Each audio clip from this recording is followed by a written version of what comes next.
नमस्कार, good morning India के इस खास शो में आपका बहुत बहुत स्वागत है। मैं हूं आपके साथ जया कौशिक। शुरुआत कर रहे हैं हम कोरोना महामारी के खिलाफ देश में जारी टीकाकरण अभियान का। अब से कुछ ही वक्त बाद एक नया रिकॉर्ड बनने जा रहा है। देश में टीकाकरण का आंकड़ा 100 करोड़ की संख्या पार करने जा रहा है।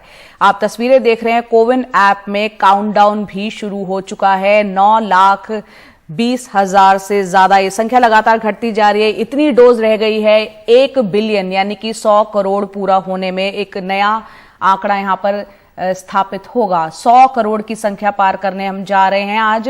कोविन पोर्टल के आंकड़ों के मुताबिक इस वक्त देश में कुल वैक्सीन डोज 99 करोड़ 85 लाख के पार जा चुकी है, जिसमें सभी वयस्कों में से लगभग 71% ने पहली डोज ली है और करीब 29% ने दोनों डोज ले ली है। आज टीकाकरण का आंकड़ा 100 करोड़ होने के मौके पर केंद्र सरकार की ओर से कई कार्यक्रमों की घोषणा की गई है। कोविन ऐप में आप लगातार देख रहे हैं काउंटडाउन, जो इस वक्त आप लाइव देख रहे हैं, यानी कि कितनी संख्या अब रह गई है 100 करोड़ के आंकड़े को छूने में। सभी रेलवे स्टेशन पर, बस अड्डों पर 100 करोड़ टीके पूरे होने की जैसे ही होंगे उसकी घोषणा वहां पर की जाएगी। बंदरगाहों पर हूटर बजाने की योजना और इसके साथ ही लाल किले पर राष्ट्रीय ध्वज फहराया जाएगा।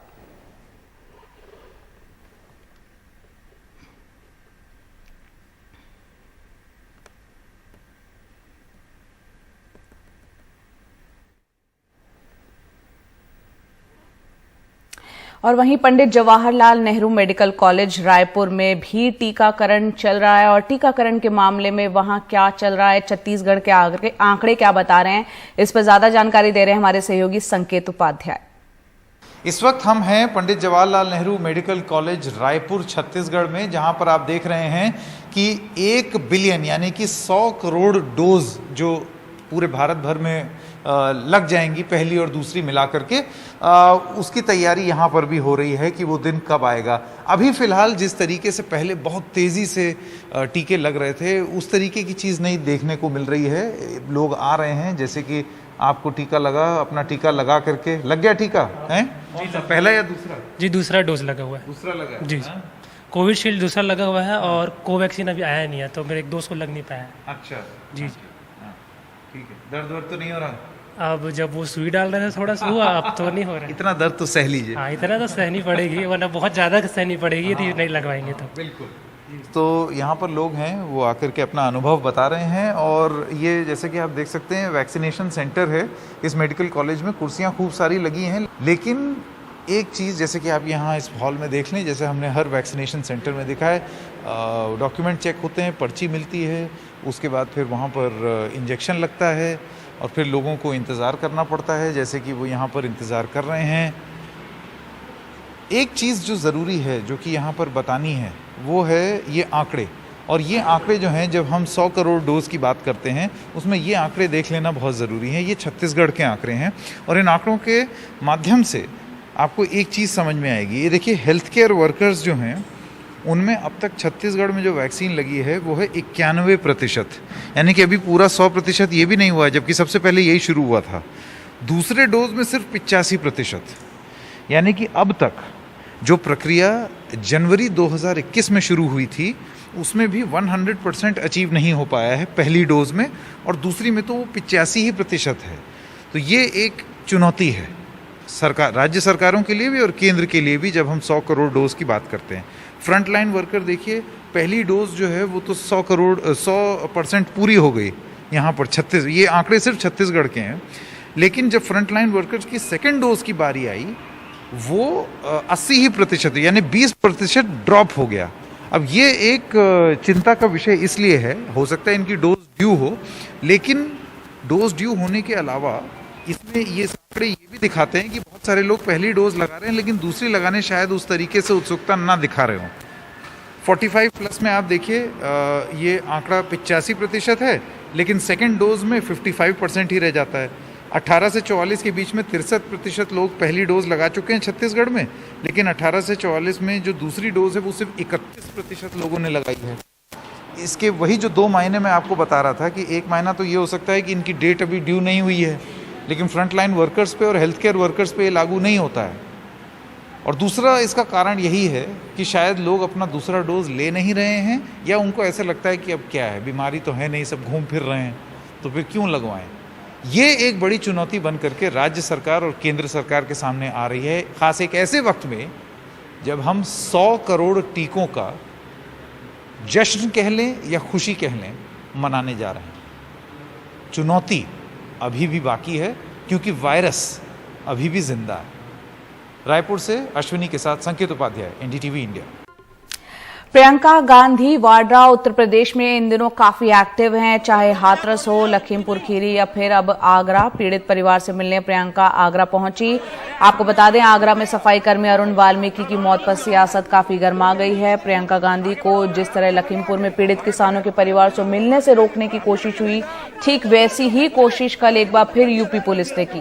प्रियंका जब अरुण के परिवार से मिलने जा रही थी तो यूपी पुलिस उन्हें रास्ते में हिरासत में उनको ले लिया और कांग्रेस कार्यकर्ताओं और पुलिस में झड़प भी हुई और आखिरकार देर रात प्रियंका गांधी को 4 लोगों के साथ आगरा जाने की इजाजत दी गई।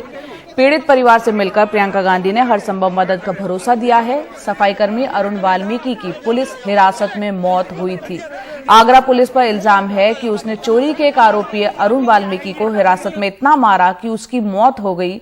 इस आरोप में 5 पुलिस वाले सस्पेंड कर दिए गए हैं और अज्ञात पुलिस वालों पर हत्या का मुकदमा दर्ज किया गया है। उनके घर को एकदम रैंसैक किया गया है। आप जाए उनके घर देखें, उनके पलंग तोड़े गए हैं, उनके कपड़े फेंके गए हैं, उनका सारा सामान निकाला हुआ है और अलमारियों में से जो उन्होंने अपनी बेटी की शादी के लिए रखा था अरुण जी के भाई ने, वो भी लेके चले गए। तो ये किस तरह का देश बना रहे हैं? किस तरह का देश बना रहे हैं? क्या किसी के लिए न्याय नहीं है? न्याय सिर्फ मंत्रियों के लिए है जिनके बेटे अपराध करते हैं, वो कुछ भी कर सकते हैं। यहाँ पे गरीब परिवार के साथ इतना अत्याचार हो रहा है, इतना अत्याचार हो रहा है और हम सब चुप रहे हैं। सरकार चुप क्यों है? आपको मालूम है क्या कहा मुझे कि हमें 10 लाख पकड़ा के ये सोचते कि हम चुप हो जाएंगे। हमें न्याय चाहिए।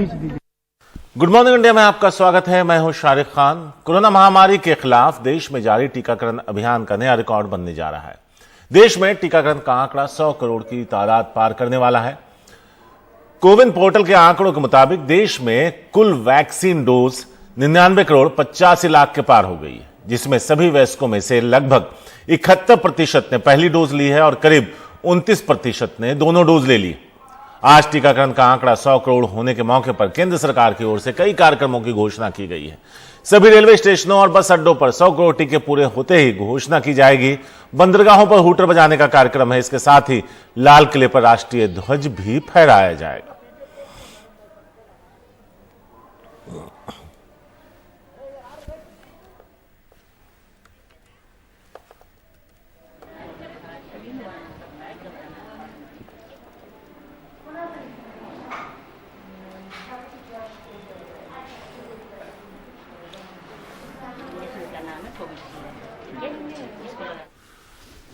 गृह मंत्री अमित शाह आज उत्तराखंड में आपदा प्रभावित इलाकों का दौरा करेंगे। वो देर रात देहरादून पहुंचे हैं। गृह मंत्री अधिकारियों के साथ बैठक भी करेंगे। उत्तराखंड में बाढ़ और बारिश की वजह से अब तक 52 लोगों की मौत हो चुकी है। इस त्रासदी में 4000 से ज्यादा गांव प्रभावित हुए, जिनमें से करीब 1000 गांव बिजली कट जाने की वजह से अंधेरे में डूबे हैं। इस पर एक पूरी रिपोर्ट है, आइए उस पर नजर डालते हैं।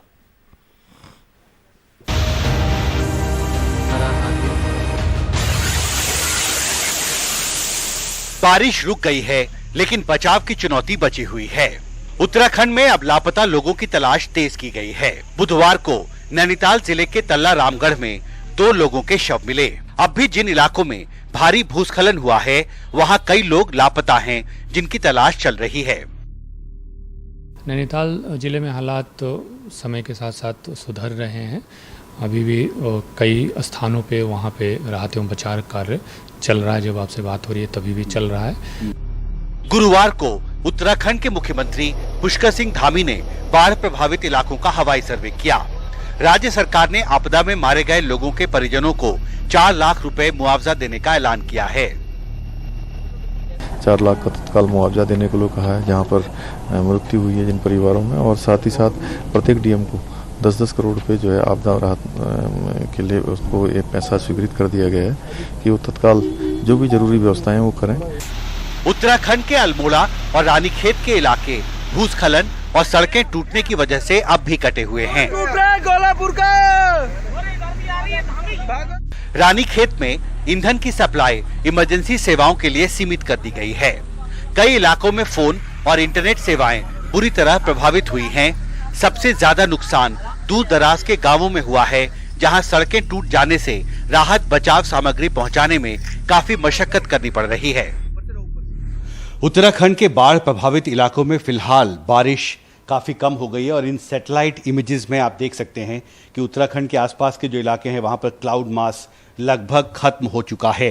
लेकिन 18 अक्टूबर और 19 अक्टूबर के बीच जो 24 घंटे भारी बारिश हुई है उत्तराखंड के अलग अलग इलाकों में, उसमें सबसे ज्यादा नुकसान कुमाऊं क्षेत्र में हुआ है, जहां पर विशेषकर जो पंतनगर और मुक्तेश्वर के इलाके हैं वहां पर काफ़ी ज़्यादा बारिश हुई है। नुकसान नैनीताल और आसपास के इलाकों में काफ़ी ज़्यादा हुआ है और इस वजह से करीब 4000 गांवों में जो बिजली थी वो ठप हो गई थी।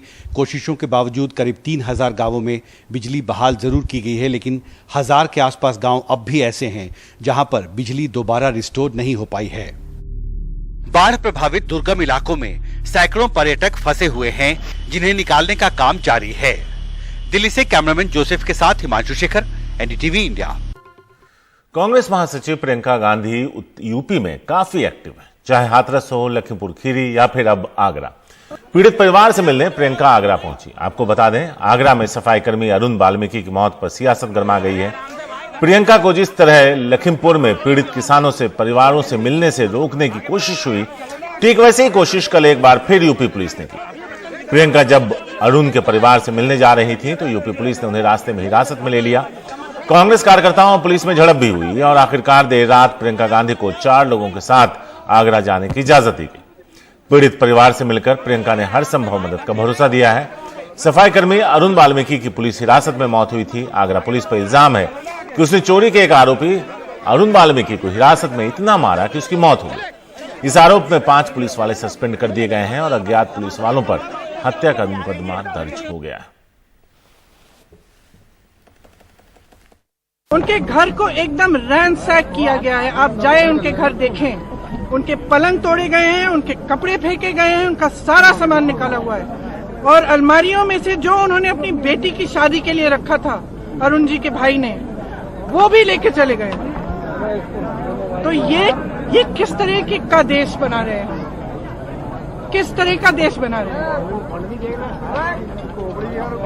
क्या किसी के लिए न्याय नहीं है? न्याय सिर्फ मंत्रियों के लिए है जिनके बेटे अपराध करते हैं, वो कुछ भी कर सकते हैं। यहाँ पे गरीब परिवार के साथ इतना अत्याचार हो रहा है, इतना अत्याचार हो रहा है और हम सब चुप रहे हैं। सरकार चुप क्यों है? आपको मालूम है क्या कहा मुझे कि हमें 10 लाख पकड़ा के ये सोचते कि हम चुप हो जाएंगे। तो अभी की इस बड़ी खबर, भारत में 100 करोड़ लोगों को टीके लगाने का लक्ष्य पूरा हो गया है। ये काउंटडाउन आप देख रहे थे जो अब 0.0000000 पे आ चुका है, यानी 100 करोड़ लोगों को अब हिंदुस्तान में टीके लगाए जा चुके हैं, जिसमें से 71% जो वयस्क हैं उन्हें पहला डोज और 29% ऐसे लोग हैं जिन्हें दोनों डोज लगाए जा चुके हैं। तो एक बड़ा माइलस्टोन, कोरोना के खिलाफ जंग में एक नई उपलब्धि। अब देश के 100 करोड़ लोग ऐसे हैं जिन्हें या तो दोनों टीके या फिर एक टीका लग चुका है, जिनमें से दोनों टीके लगने वालों की जो तादाद है वो करीब देश के 29% वयस्क हैं जिन्हें दोनों टीके लगाए जा चुके हैं और 71% लोग ऐसे हैं जिन्हें एक डोज लगाया जा चुका है। तो आज इसको लेकर कई तरह के कार्यक्रम सरकार की तरफ से और बीजेपी की तरफ से रखे गए हैं। जो लक्ष्य था 100 करोड़ टीके का, उसका इतिहास अब बन चुका है। तो काउंटडाउन जो चल रहा था कोविन ऐप पर, वो अब 1 बिलियन डोज पर आकर थम गया है। लेकिन ये नंबर्स हर गुजरते पल के साथ अब आगे ही बढ़ते जाएंगे। तो एक बड़ी उपलब्धि हिंदुस्तान के लिए कि बेहतरीन तरीके से 100 करोड़ डोज लगाए जा चुके हैं। यहां हम आपको बता दें कि कोविन पोर्टल के जो आंकड़े हैं वो ये बता रहे हैं कि अब 100 करोड़ लोगों को डोज लग चुका है। 29% जो लोग हैं उनके दोनों डोज लग चुके हैं। ये प्रधानमंत्री एक कार्यक्रम में पहुंचे हैं जहां स्वास्थ्य मंत्री भी मौजूद नजर आ रहे हैं। तो आज इसको लेकर हूटर्स भी बजाए जाएंगे, रेलवे स्टेशन और बस अड्डों पर इसकी घोषणा भी की जाएगी। तो लाल किले पर ध्वज फहराने का भी कार्यक्रम है। प्रधानमंत्री एक कार्यक्रम में पहुंचे हैं जहां स्वास्थ्य मंत्री भी उनके साथ मौजूद हैं। तो भारत के लिए एक बेहतरीन दिन, एक बेहतरीन पल, जब 100 करोड़ डोजेस लोगों को यानी वयस्क लोगों को हिंदुस्तान में लग चुके हैं। जो विभिन्न लोग इस मुहिम से जुड़े हुए थे। तो आप काउंटडाउन पर अगर नजर डालें तो अब 000 पे आ चुका है, यानी काउंटडाउन रुक चुका है क्योंकि 1 बिलियन डोजेस पूरे हो चुके हैं। लेकिन हां, हर गुजरते पल के साथ ये नंबर्स बढ़ते जा रहे हैं।